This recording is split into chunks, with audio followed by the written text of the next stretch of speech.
नमस्कार, स्वागत है आपका उत्तर प्रदेश की खबरों में और मैं हूं आपके साथ सपना दीपक विदेशिया। बुलेटिन का आगाज करेंगे। भारतीय जनता पार्टी की तरफ से चलाए जा रहे सदस्यता अभियान में अमरोहा जिला शीर्ष पर है।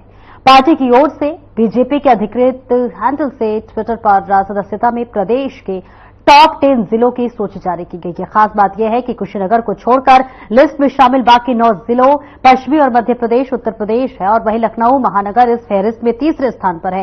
वहीं क्षेत्रवार देखें तो कानपुर क्षेत्र अभी भी सबसे पीछे है। बीजेपी की तरफ से पोस्ट की गई सूची के अनुसार अमरोहा और हरदोई जिले में नंबर 1 के रेस का नजदीकी मुकाबला है।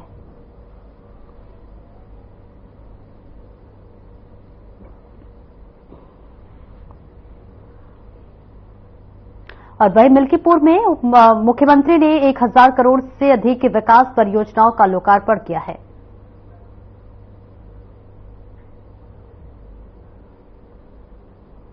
पटेल जी, विधान परिषद सदस्य श्री हरिओम पांडे जी,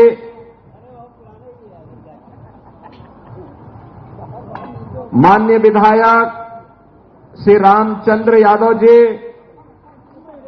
श्री वेद प्रकाश गुप्ता जी, श्री अमित सिंह चौहान जी, पूर्व सांसद श्री लल्लू सिंह जी, भारतीय जनता पार्टी के क्षेत्रीय अध्यक्ष श्री कमलेश मिश्र जी, जिलाध्यक्ष संजीव सिंह जी, जिला प्रभारी मिथिलेश त्रिपाठी जी, भारतीय जनता पार्टी के हमारे सभी पदाधिकारीगण, अयोध्या जनपद खासतौर पर मिल्कीपुर विधानसभा क्षेत्र से जुड़े हुए मेरे सभी उपस्थित बहन और भाइयों, प्रभु राम की पावन जन्मभूमि अयोध्या धाम के ऋषि मुनियों संतों की परंपरा से जुड़े हुए इस क्षेत्र को कोटि कोटि नमन करते हुए आप सभी को मैं आज डबल इंजन सरकार की 1005 करोड़ रुपए की इन परियोजनाओं की सौगात के लिए हृदय से बधाई देता हूं। आप सबको मैं अभिनंदन करता हूं। बहनों और भाइयों, अच्छी सरकार होती है तो विकास लेके आती है,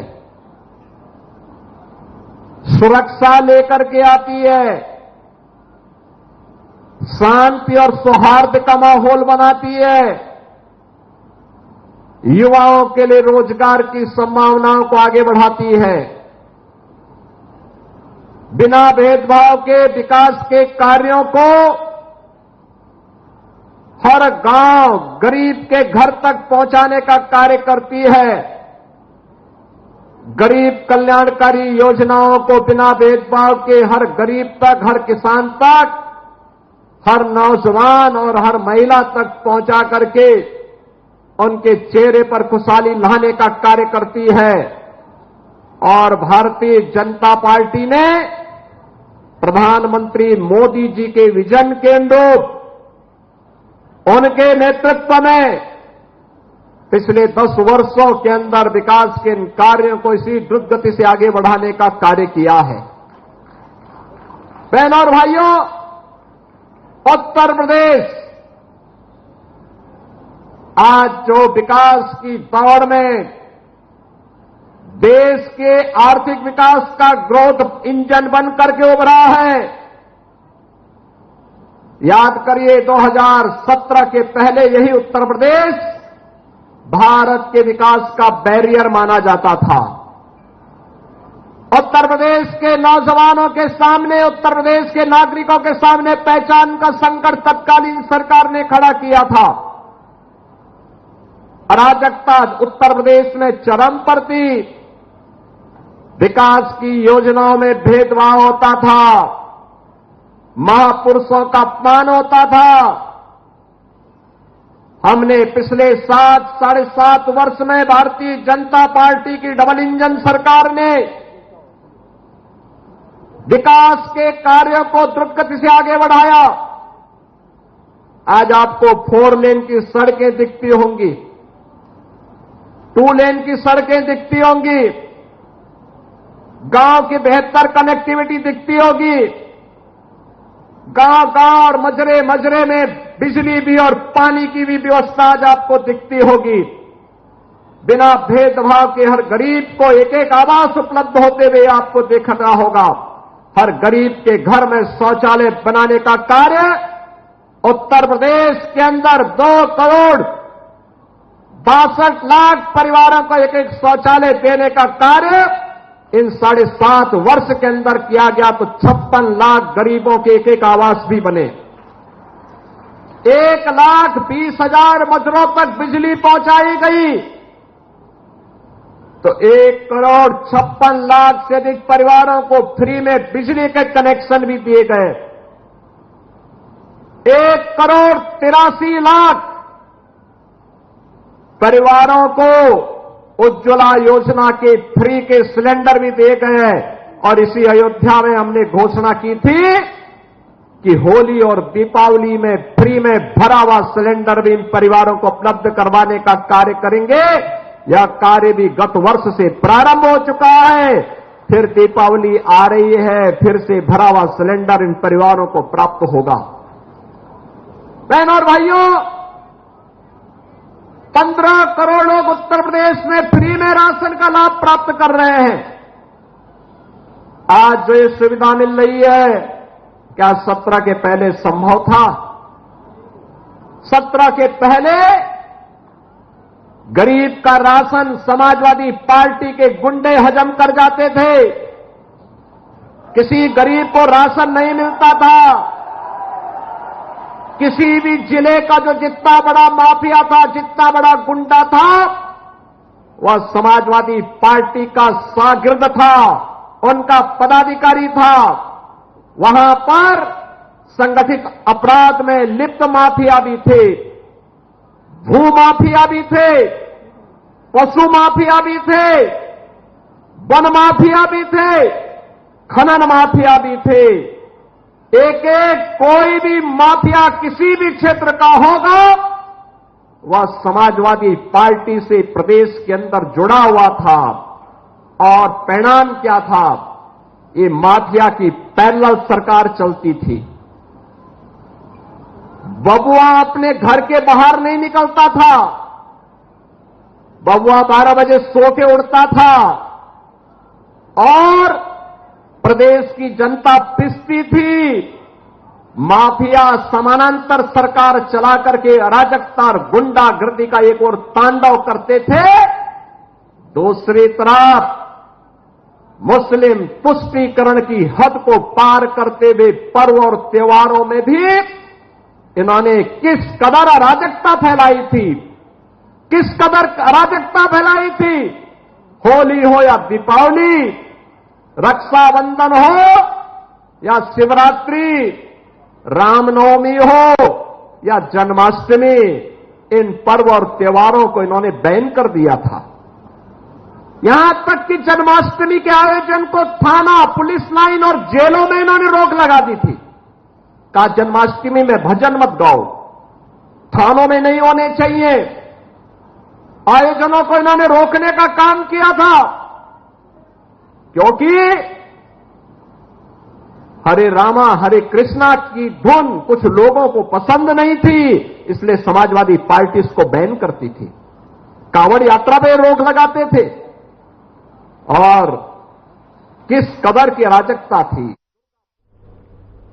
तो आप सुन रहे थे सूबे के मुखिया योगी आदित्यनाथ को, जिन्होंने विकास परियोजनाओं का लोकार्पण किया, शिलान्यास किया और इसी के साथ साथ उन्होंने जनसभा को संबोधित किया और 2017 के पहले के भी कार्यकाल का जिक्र किया कि किस तरह से जो है गुंडा राज था। इसी के साथ आपको बता दें उन्होंने तमाम बातों का जिक्र किया। आगे बढ़ते हैं। नई दिल्ली में आरएसएस के सर संघचालक डॉक्टर मोहन भागवत ने कहा कि वेद भौतिक और आध्यात्मिक ज्ञान की निधि और अखिल ब्राह्मण के मूल है। वे सारी दुनिया को जोड़ने का काम करते हैं। कार्यक्रम के अध्यक्ष श्रद्धेय स्वामी बालकानंद जी गिरी जी महाराज, उपस्थित सभी पूज्य संत चरण, उपस्थित सज्जन, वेदों के विद्वान, नागरिक सज्जन, माता भगिनी, उत्साह बढ़ाने के लिए मैं आया हूं। वेदों के बारे में बोलना मेरा अधिकार नहीं है, परंतु अब जहां संघ ने मुझे बिठाया है वहां मुझे बुलाते हैं, मेरे आने से उत्साह बढ़ता है तो काम हो गया, लेकिन बोलने के लिए भी कहते हैं तो फिर बोलना पड़ता है। वेद और भारत ये कोई दो बातें नहीं है। वेदों में ज्ञान है और ज्ञान दोनों प्रकार का है, भौतिक भी है, आध्यात्मिक भी है। भगवान ने गीता में कहा है त्रैगुण्य विषयाद वेदा, प्रकृति त्रिगुणात्मक प्रकृति है जिसके अंदर सारी सृष्टि है, उसका ज्ञान भी वेदों में है। लेकिन आगे कहा है निस्त्रैगुण्यो भवार्जुना, तो वेदों में जो त्रिगुणात्मक ज्ञान है उसके परे जाकर वेदों में उसके परे का भी ज्ञान है, अविद्या भी है, विद्या भी है, उसको प्राप्त करो, ऐसा गीता में कहा गया है। तो ये वेदों का, वेद अपना ज्ञान निधि है और ये वेद हम जानते हैं कि ये लिखे नहीं गए, ये सोचे नहीं गए, ये देखे गए। मंत्र दृष्टा थे ऋषि, उन्होंने ये सब देखा। तो प्रश्न मन में आता है कि ये ऐसे मंत्र पुस्तकों के पन्ने आते हैं क्या सामने? ऐसा उसका अर्थ नहीं है। सारी दुनिया ये तो मानती है, सारी दुनिया की सब धार्मिक परंपराएं और विज्ञान भी मानता है कि सृष्टि का पहला रूप ध्वनि था। और बाइबल में भी कहा है कि पहले वर्ड ही था, वर्ड ही भगवान था। तो पहली हलचल जो हुई, निष्पन्द ब्रह्म व्यक्त ब्रह्म हुआ, व्यक्त ब्रह्म में आया, तो उसकी हलचल हुई और हलचल से ध्वनि उत्पन्न होती है। तो सारी दुनिया ये ध्वनियों की बनी है, जिसको अपने आप परंपरा में शब्द है स्वर, स्वरविद ऋषि ऐसा कहते हैं। इस स्वरों को वो देखते हैं, देखते हैं आंखों से देखना अलग बात है, वो एक भावातीत स्थिति में इन सब का अनुभव होता है। अब आज मनुष्य कलयुग की स्थिति में ज्ञान प्राप्त करता है, तो यहां तक जाना उसके लिए कलयुग में संभव नहीं है, वो थोड़े लोग होते हैं ऐसा जाने वाले। तो वो अपने ज्ञानेंद्रियों से ज्ञान प्राप्त करता है, ज्ञानेंद्रियों को कुछ और जोड़ता है, दूरबीन जोड़ता है, माइक्रोस्कोप जोड़ता है, उसके आधार पर जितना दिखता है उतना ज्ञान प्राप्त करता है। ये दोनों प्रकार है ज्ञान प्राप्त करने के। ज्ञानेंद्रियों से ज्ञान प्राप्त करने की एक मर्यादा है, वो मर्यादा अब विज्ञान प्राप्त कर चुका है। अब माइक्रोस्कोप और इन सब साधनों से ज्ञान प्राप्त नहीं होगा। विज्ञान कहता है कि अब हमको प्रकाश के वेग से ज्यादा जाने वाला कोई साधन चाहिए, ऐसा साधन दूसरा नहीं है, वो मनुष्य का मन ही है। और ये भी कहते वैज्ञानिक कि मन को इस प्रकार बनाना है ज्ञान का साधन, तो वो ग्रंथों के भी नाम लेते हैं, पातंजलि योग सूत्र, योग वासिष्ठ, ऐसे ग्रंथ हमको पढ़ने पड़ेंगे, वो कहते हैं। क्योंकि ये जो दूसरी पद्धति है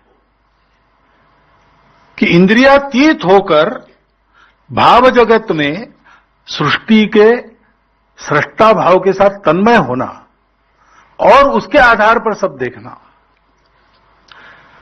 अंग्रेजी में जिसको इंट्यूशन कहते हैं। इंट्यूशन बहुत निम्न अवस्था है इस प्रक्रिया की।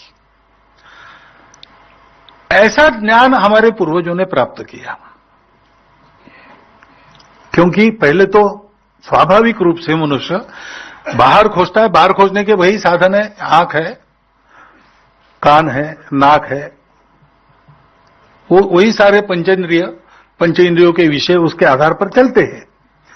सारी दुनिया ऐसा ही कर रही थी सुख के खोज में, लेकिन जब उसमें सुख मिलता नहीं, शाश्वत कोई बात मिलती नहीं, टिकने वाली कोई बात मिलती नहीं है, ऐसा जब प्रतीत हुआ तो बाकी दुनिया में लोगों ने खोजना बंद कर दिया, ये समझ के कि ऐसी कोई चीज है ही नहीं है, कोई शाश्वत सुख वगैरह नहीं है, सृष्टि नाशवान है, सुख के साधन कम है, खाने वाले बहुत ज्यादा है, इसलिए स्पर्धा है, आपस में लड़ो मरो लेकिन सुख से जियो, सुख प्राप्त करने की क्षमता बढ़ाओ और सुख प्राप्त करने के लिए जो समय भगवान ने दिया है उसको बढ़ाओ, ज्यादा जियो और ज्यादा उपभोग करो, यही जीवन है, उसके लिए शक्ति की आवश्यकता है।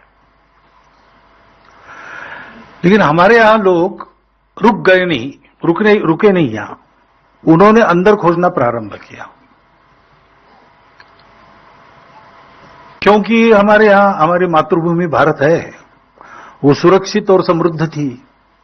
समृद्धि होने के कारण यहां हमको अपना जीवन जीने के लिए स्पर्धा नहीं करनी पड़ती थी, सबके लिए भरपूर था, और चारों ओर से सुरक्षित होने के नाते आक्रमण का भी भय उस समय नहीं था। तो हमको लड़ने की जरूरत नहीं पड़ी, कुछ नहीं पड़ी, स्पर्धा की जरूरत नहीं पड़ी, तो फुर्सत भी थी और ऐसा सात्विक जीवन जीने के कारण प्रवृत्ति भी थी। तो हम यहां रुके नहीं, हमने कहा बाहर नहीं मिलता तो अंदर है क्या। खोजते खोजते हम अंदर वहां तक पहुंच गए, और पहुंचने के कारण फिर हमको ये पता चला कि वास्तव में सारा विश्व एक ही है और सब एक दूसरे से जुड़े हैं।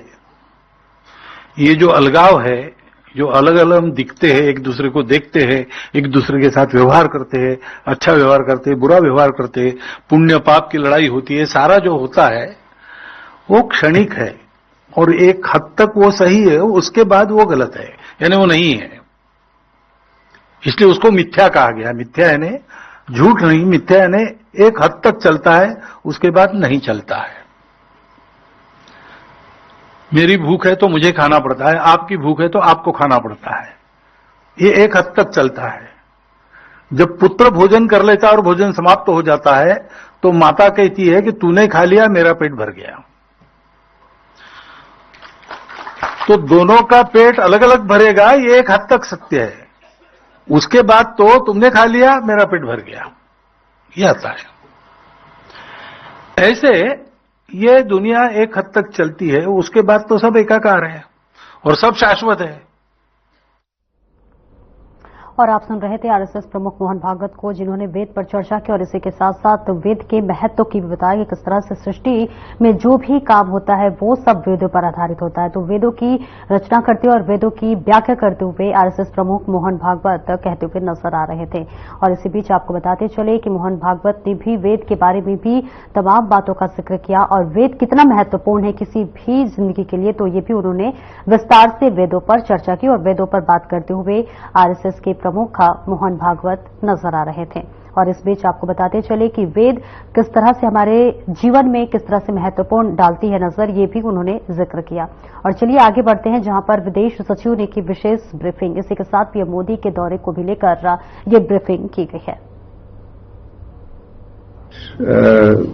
Different issues that will be there. All I can say is, I think you are by now quite familiar with the very wide agenda that the Quad covers, and I would say that the regional, international, geopolitical situation will be on the agenda before the Quad leaders, and the sense from the discussions will be reflected in the joint statement that is issued. I think we should wait for that to come out, but I can assure you that all the key challenges confronting the international community insofar as aspects related to development, to peace, to security will be discussed by the leaders.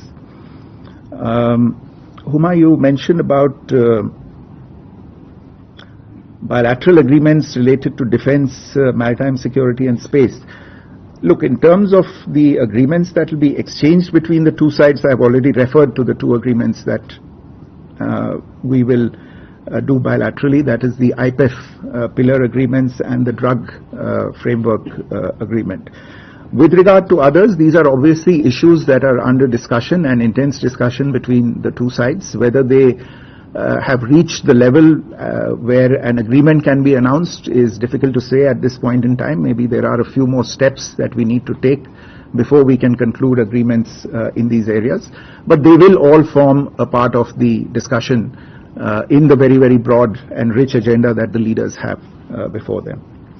Suhasini, your question, again, I think insofar as proposals for peace, etc. are concerned, I've already answered that.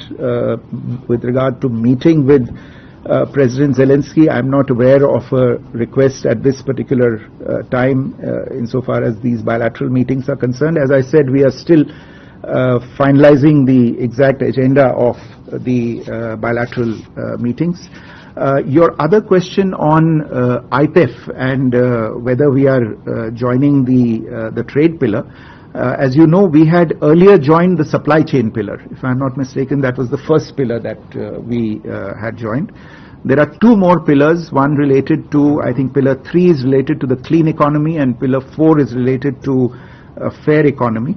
And there is an overarching agreement. We are joining pillars 3 and 4 and the overarching agreement. So at the end of this exercise, we would have done 2, 3, 4 and the overarching agreement.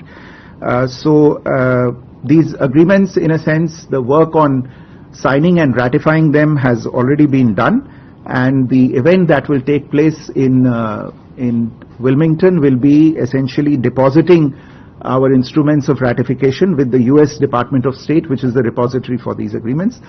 Work and discussion on the trade pillar continue at this point in time. Take more questions. Jackie first. Hi, Jackie Nelson from BBC. And forgive me if I've just not understood an earlier question or answer, but can I just check? Nominee Trump, in a statement a couple of days ago, said that while the Prime Minister is a fantastic man, India is a great abuser in trade. Will this be discussed in the meeting that the nominee says will be happening? Ram Prakash. Sir, Brahma Prakash Dubey, news India से। मेरा सवाल ये है कि प्रधानमंत्री मोदी की और Joe Biden की जो द्विपक्षीय बातचीत होगी, उसमें क्या खालिस्तानी आतंकवाद का मुद्दा भी उठेगा? क्योंकि कई खालिस्तानी नेता यूएस में अभी भी एक्टिव हैं और लगातार एक्टिविटी कर रहे हैं भारत के खिलाफ, तो उसको लेकर क्या रुख रहने वाला है? और दूसरा, क्या संभावना है बायलैटरल की चीनी राष्ट्रपति और पाकिस्तानी प्रधानमंत्री के साथ? Ayanksha. Excellency, this is Ayanksha Mitra. I have a pair of questions. The first question is, the SOCT has a thematic template. It's multilateralism for a better tomorrow. So will the financial alternative mechanisms, other than SWIFT, will also be raised in the summit? And during the meeting with President Biden, will there be any sort of discussions on during the political instability in Bangladesh as well as the security situation? और फिलहाल मेरे साथ इस bulletin में इतना ही। दीजिए इजाजत। नमस्कार।